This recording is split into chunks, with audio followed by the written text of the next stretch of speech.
저는 시편 67편 말씀을 중심으로 선교와 축복이라는 제목으로 하나님 말씀 전합니다. 같이 한번 제목을 읽어보실까요? 시작. 선교와 축복. 우리 순복음 금정교회 여의도 선교대회를 맞이하여 많은 선교사님들이 우리 교회도 오셨다 가셨습니다. 예년에 비해서 코로나가 풀렸기 때문에 650여 명 이상의 선교사님들이 이번에 한국을 방문하시고 가신다고 합니다. 많은 선교사님들이 제각기 삶의 현장에서 어려움과 고충이 있을 터인데도 정말로 열심히 최선을 다해 복음을 전하는 모습들을 직간접적으로 보면서 저도 많은 도전과 은혜를 받았습니다. 오늘 시편 67편은 우리가 흔히 missionary psalm이라고 부르는 즉 선교 시편이라고 이야기를 합니다. 선교 시편. 이 참 구약의 선교에 대한 사상이 오늘 시편 67편에 잘 녹아져 있습니다. 그리고 구약의 주기도문이라고 할 정도로 이 말씀은 많은 사람들의 입을 통하여 애송되었고 낭송되었던 하나님을 향한 시요, 주기도문과 같은 기도문입니다. 그런데 이 말씀은 오순절날 77절하고 똑같은 의미입니다. 오순절날 추수를 하면서 사람들이 기쁨으로 불렀던 노래가 오늘 시편 67편입니다. 한번 생각해 보세요. 씨를 뿌렸습니다. 추수를 하면 얼마나 기쁘겠습니까? 그때 하나님을 찬양하면서 이 선교에 관한 노래를 하나님께 올려드렸다는 것입니다. 신기한 생각이 들었습니다. 우리 오순절주의자들, 오순절을 참 중요시 여기는데요. 오순절주의자들에게 있어서 핵심은 뭐냐면 성령이거든요. 이 마지막 때에 하나님이 추수할 일꾼이 없어서 추수한 일꾼을 보내주셔야 되는데 성경은 오직 성령이 너에게 임하시면 너희가 권능을 받고 증인되는 삶을 살 수 있다. 즉 일꾼 되는 은혜를 부어주신다라는 거고요. 하나님이 이른 비와 늦은 비를 적당히 내려주신다고 그랬는데 지금 내리는 비는 늦은 비입니다. 어저께 제가 외대에 올라가서 전도를 하는데 깜짝 놀랐습니다. 어느 나라에서 왔습니까? 라고 이제 외국인이 와서 아프리카 사람인 줄 물어봤는데 이 아프리카 사람하고 환태평양 지대에 있는 섬들이 많거든요. 이 섬 사람들하고 좀 틀립니다. 색이 피부색이 아프리카 분들은 좀 더 검고 이 환태평양 지역에 있는 분들은요. 조금 더 갈색이에요. 피부 색깔이 좀 갈색이길래 어느 나라에서 왔냐고 그랬더니 파푸아뉴기니에서 왔다고 그러더라고요. 영어로 굉장히 잘합니다. 파푸아뉴기니아는 원래 파파라는 나라하고 뉴기니라는 나라가 하나가 됐어요. 그래서 파푸아뉴기니아가 된 나라입니다. 근데 가만히 그 나라를 들어가 보면은요, 파파나라 뉴기니아 사람들이 문화가 좀 틀립니다. 파푸아뉴기니아는요, 제 기억에 900 몇십 개의 언어가 있어요. 그러니까는 언어가 틀립니다. 900 몇 가지 언어. 우리는 산을 마운틴이라고 하는데 거기서는 영어로 하이 플레이스라고 그래요. 너무 산이 많다 보니까 높은 곳이 산이라는 거예요.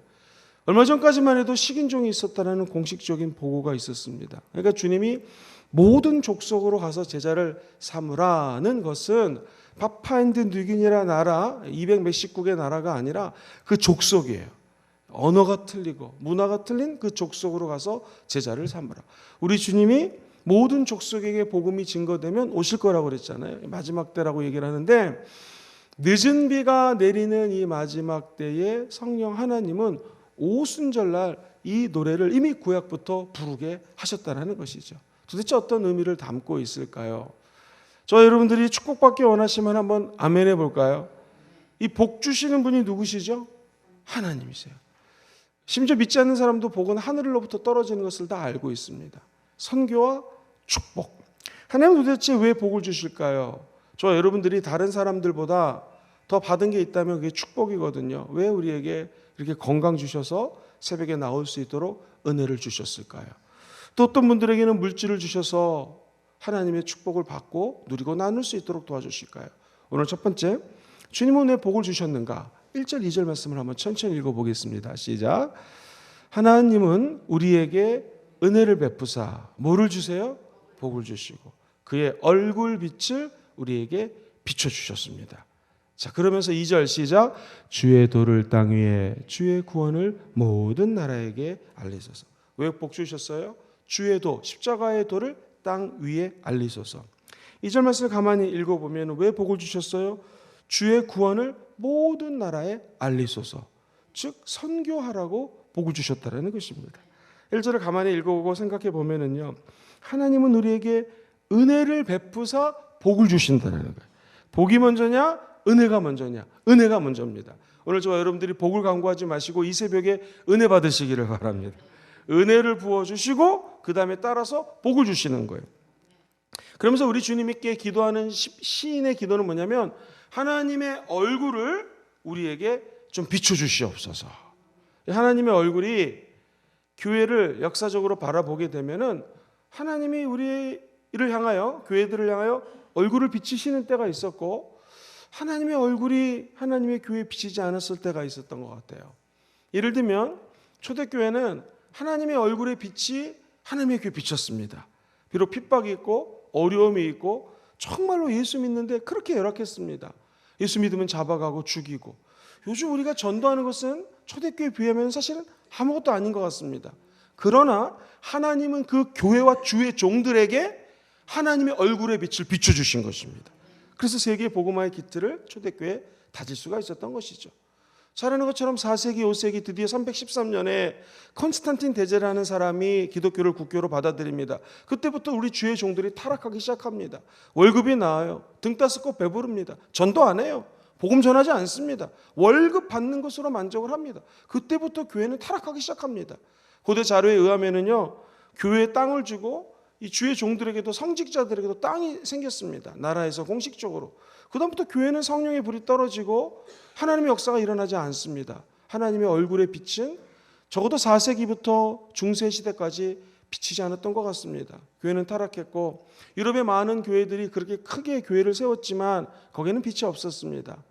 많은 주의 종들이 있었지만 성령의 역사가 나타나지 않았습니다. 하나님의 얼굴의 빛이 비춰주지 않았던 것이죠. 그러면서 하나님의 은혜로 16세기 들면서 500여 년 전에 전 세계에 종교개혁이 일어나기 시작합니다. 하나님은 다시 하나님의 얼굴의 광채를 하나님의 교회에 비추기 시작합니다. 이 시대도 마찬가지일 것입니다. 하나님은 시대적으로 교회에 얼굴을 비췄던 적이 있고 비치지 않았던 적이 있습니다. 한 걸음 더 나아가 아무리 암흑기라 할지라도 성령의 역사는 중세시대에 일어났던 것을 우리는 여러 가지 역사적인 고증을 통해서 알 수가 있습니다. 그렇다면 이 시대에 하나님의 얼굴의 빛이 비춰지느냐 안 비춰지느냐, 이건 우리가 기도하면서 판단해야 될 문제이지만 저는 확신합니다.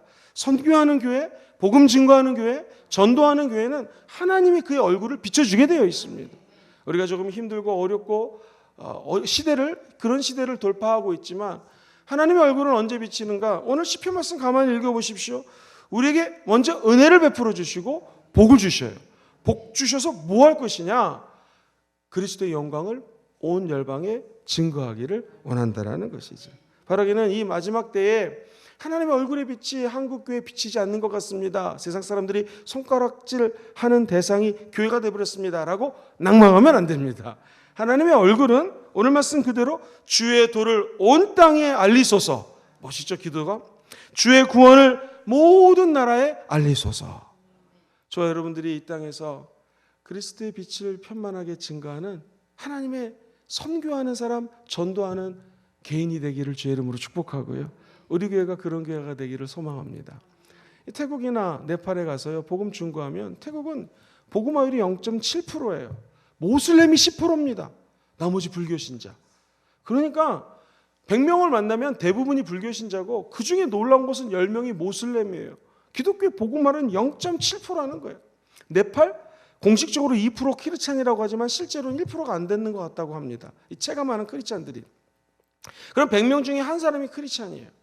최근에 비누시라고 하는 그 네팔 분이 원래 네팔에서 영어를 가리키는 교수였는데 어떻게 하나님 저를 만나게 해가지고 우리 교회 왔는데 너무 감사한 것은요, 한 영혼을 초청하면은 그분을 위해서 시간을 내고 밥을 사줘야 되고 많은 에너지를 쏟아야 됩니다. 어제도 이제 잠시 네팔 갔다가 한국 온다고 그래서 방으로 불러서 같이 기도를 해주셨는데 우리 교회가 너무나 감사한 것은요, 전도를 하면 우리 순복음종교에서 그 사람을 위한 이 선교의 마음들이 있으시니까 애써주시고 힘써주시고 밥을 사주려고 애써주시고 이런 분들이 계시는 거예요. 너무너무나 감사한 것이죠.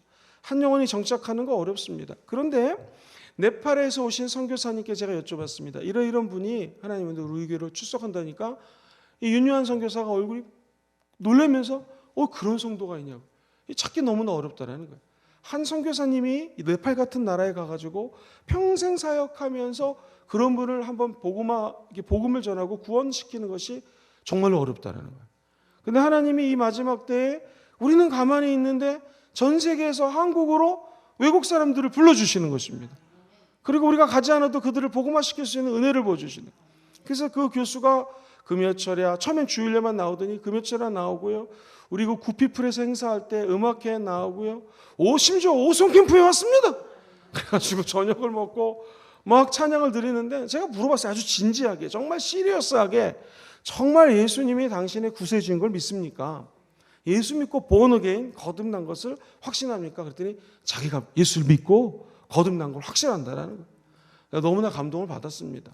하나님께서는 이 마지막 때에 우리가 선교 나가지 않아도 한국에서 얼마든지 선교할 수 있는 길을 열어주신 것이 감사한 것이죠. 그러니까 하나님 우리 교회에 먼저 은혜를 부어주신 거고요. 하나님 우리에게 생각하면 많은 인력 풀을 보내주셔서 인력을 보내주시고 누가 전도하면 또 그분을 케어하시는 분이 나타나는 거예요. 너무 감사하지 않습니까? 저와 여러분들이 섬기는 이 순복음 금종교회가 복받은 교회입니다. 왜 복 주셨을까요? 주의 도를 땅 위에 주의 구원을 모든 나라에 알리소서. 전도하고 선교하라고 복을 주셨다라는 것이지. 바라기는 하나님이 종교개혁 때, 초대교회 때 하나님의 얼굴을 교회에 비쳤다.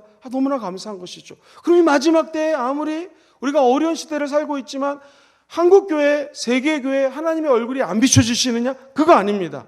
저와 여러분들이 전도하고 선교하고 복음 전파하면 하나님의 찬란한 얼굴의 빛이 우리 가운데 비춰지게 될 줄 믿습니다. 어제 그 PNG에서 온 파푸아뉴기니아에서 온 청년의 말이 생각이 납니다. 자기가 물질이 어려워서 그런지 이 심카드 같은 거 사면은 한 달을 쓰고 전화는 못 걸지만 2달 정도는 이제 인터넷으로 이렇게 접촉하면은 자기 계정이 있어서 뭐 인스타라든가 페이스북을 할 수 있는 거예요. 저도 페이스북 일부러 안 하고 인스타를 안 합니다. 그 이유는 시간을 너무 뺏기니까 맨날 거기다가 뭐 했는지 올려야 되고 그래서 야 이런 분들하고 전도하려면은 내가 인스타그램 정도는 다시 좀 해야겠다라는 생각이 들었습니다. 왜냐하면 접촉할 수 있는 게 이제 이메일은 요즘 청년들이 잘 안 쓰니까 인스타로 이제 카톡을 우리로 지금 이제 카톡 같은 거를 주고받는다. 그래서 안타깝게 연락처를 못 받았는데 그래서 인스타를 갖다가 또 만나면은 계정을 주고받아야겠다는 생각을 했습니다. 제가 지금 시험 보러 가가지고 빨리 가야 됩니다. 그러면서 이제 그 청년이 떠났어요. 가기 전에 제가 또 끝까지 따라가면서 물어봤습니다. 예수 믿냐고, 교회 다니냐고. 그랬더니 파푸아뉴기니아 있을 때 교회를 다녔고 개신교 신자고 자기도 예수님을 사랑한다고 하면서 마지막 날에 이렇게 헤어졌습니다. 저한테 God bless you 목사님 그러면서 가더라고요. 하나님 축복합니다. 그렇습니다. 우리가 이 땅에 살면서 하나님이 우리에게 부어주신 은혜는 무엇인가? 결국 선교하라고 부어주신 은혜인 줄 믿습니다. 저 여러분들이 섬기는 우리 조국 대한민국이 어떤 나라인 줄 아십니까? 19세기 말 1884년도 정말로 극동의 폐쇄 국가 중에서 폐쇄 국가 조국 대한민국의 개신교 선교가 드디어 시작이 되었습니다. 아는 것처럼 1910년도에 한일합방이 되면서 일제강점기가 시작됩니다. 얼마나 어려웠습니까? 그래도 놀라운 것은 1912년 진짜 우리나라 가난했고요. 그 당시 국력이 최고로 약했을 텐데 중국 산동성 있죠? 거기다가 박태로, 김영훈, 사병순 목사를 선교사로 파송합니다. 너무 웃기지 않아요? 제일 힘들고 어려울 때 우리나라는요. 개신교 들어온 게 1884년인데 1910년 합방당하고 2년 뒤에 선교사를 만주로 파송합니다. 왜 만주인가? 왜 산동성 지역인가? 공자, 맹자 고향이 산동성입니다. 그리고 그 공자와 맹자의 도를 배웠던 우리가 은혜를 받은 것을 그들에게 복음을 증거한다는 의미로 산동성에 선교사를 파송했다는 것입니다. 이거는 세계 선교 역사상 유례가 없는 일입니다. 복음을 받고 맨날 도움을 받아야 될 사람들이고 나는 연약해요 부족해요 이런 개인이 선교했다는 거고요. 그렇게 너무나 힘든 나라가 복음을 증거하는 나라로 하나님께서 쓰임받게 도와주셨다는 것입니다. 사랑하는 성도님들 그렇습니다. 성경에 보면은요 교회가 할 일들이 무엇이겠습니까? 사도행전 4장 12절에는 이런 말씀이 있습니다. 같이 한번 읽어볼게요. 시작. 다른 이로서는 구원을 받을 수 없나니 천하 사람 중에 구원을 받을 만한 다른 이름을 우리에게 주신 일이 있다 없다? 없다는. 교회를 세워준 이유는 복음 증거하라는 것입니다. 전도하고 선교하라는 거예요. 문화가 같은 사람들에게 복음 전하는 걸 전도라고 표현을 하면 문화가 다른 사람들에게 복음 전하는 것을 선교라고 얘기했습니다. 즉 예루살렘과 유대까지는 전도고요. 같은 말을 쓰니까 인근 주변 국가 사마리아와 땅끝까지를 우리는 선교라고 그래요. 그래서 전도나 선교나 사실 증인되는 것입니다. 예수 증거하는 것을 하나님이 가장 기뻐한다는 것입니다. 또 하나 좀 깊이 들어가 보겠습니다. 도대체 하나님 우리에게 왜 선교를 주셨는가? 복 받으면은 왜 선교해야 되는가? 가만히 우리를 복 받으면은 우리를 뭐를 해야 되는가? 물론 답은 선교죠. 그런데 3절 4절을 가만히 읽어보면은 우리가 복받은 우리가 해야 될 일이 있다는 거예요. 3절부터 5절이 재밌어요. 천천히 읽어봅시다. 시작. 하나님이여 민족들이 주를 찬송하게 하시며 모든 민족들이 주를 찬송하게 하소서. 이거 기억하세요. 3절 4절 시작. 온 백성은 기쁘고 즐겁게 노래할지니 주는 민족들을 공평히 심판하시고 땅의 나라들을 다스릴 것이다. 그러면서 3절이 또 나와요. 5절에 시작. 하나님이여 민족들이 주를 찬송하게 하시며 모든 민족으로 뭐예요? 주를 찬송하게. 이게 마치 노래 보면 후렴 주의 보혈 능력이 있도다 후렴 찬양하듯이 똑같이 나오는 반복되는 말이 있는데 그게 뭐냐면 한번 따라해 볼까요? 모든 민족들이 주를 찬송하게 하시며 시작. 모든 민족들이 주를 찬송하게 하시며 모든 민족들이 주를 찬송하게. 이게 후렴으로 계속 나오는 거예요. 복받은 우리들이 해야 될 일이 뭐냐면은 하나님을 온 열방이 찬송할 수 있도록 해야 된다. 즉 복을 받았으면 예배를 드린 우리들이 복받은 사람들이기 때문에 아직 예배를 드리지 않는 사람들에게 예배를 드릴 수 있도록 조력하고 기도해야 될 일이 우리 믿는 사람들이 해야 될 일이라는 것입니다.